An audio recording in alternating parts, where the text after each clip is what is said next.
በምድራችን በኢትዮጵያ መጽሐፍ ቅዱስንና ቃሉን ታከው ነገር ግን መጽሐፍ ቅዱስን የሚቃወሙ በዓላት መካከል አንዱ አስተርዮ ማርያም የሚባለው በዓል ነው። በዚህ አስተርዮ ማርያም በሚባለው በዓል የእግዚአብሔር የሆነ የክርስቶስ የሆነ ጉዳይ ለማርያም ተሰጥቶ በክርስቶስ ስፍራ ላይ ማርያምን አስቀምጠው ወይም ደግሞ በማርያም ስም የሚሰራን መንፈስ አስቀምጠው የሚያመልኩበት ግልጽ የጣዖት አምልኮ እና የአጋንንት ስራ ነው።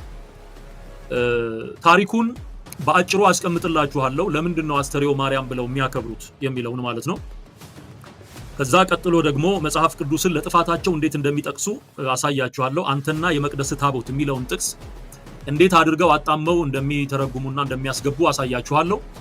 በተጨማሪም የእግዚአብሔር ቃል ደግሞ አስተርዮ ስለሚለው የግዕዝ ቃል ወይም ደግሞ መገለጥ የሚለውን ቃል እንዴት ባለ መንገድ እንደሚተረጉመው ለማን እንደሚሰጠው እናያለን። እውነትን እውነት ሐሰትን ሐሰት እንላለን።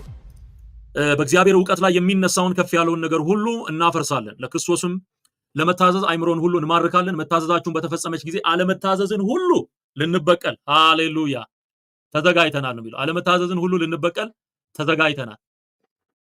ምስጋና ለእግዚአብሔር ይሁን። ሃሌሉያ። ሼር እያደረጋችሁ ላይክ እያደረጋችሁ አብረን እንቆያለን። እንጸልይ።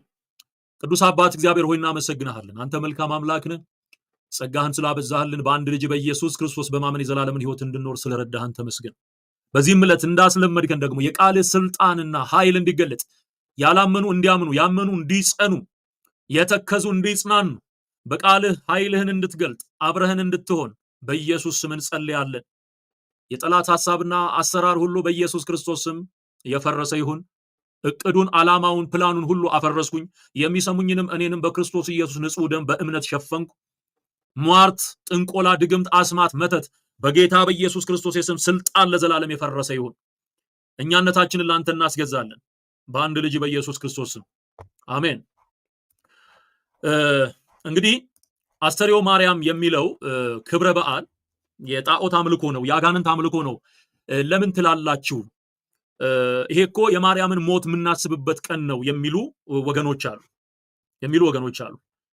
በታምረ ማርያም ሰባተኛው ተአምር ላይ እንደተጻፈው አንድ 3 ምዕራፎችን ትልልቅ ምዕራፎችን ይይዛል ታምረ ማርያም ውስጥ ይሄ ታሪክ። ሁሉንም እዚህ ጋር አምጥቼ ላሳያችሁ አልችልም፣ ግን ታሪኩን ባጭሩ እተርክላችኋለሁ። እንግዲህ ሞት በጥር ነሐሴ መቃብር ብለው ነው የሚያምኑት ኦርቶዶክስ ውስጥ።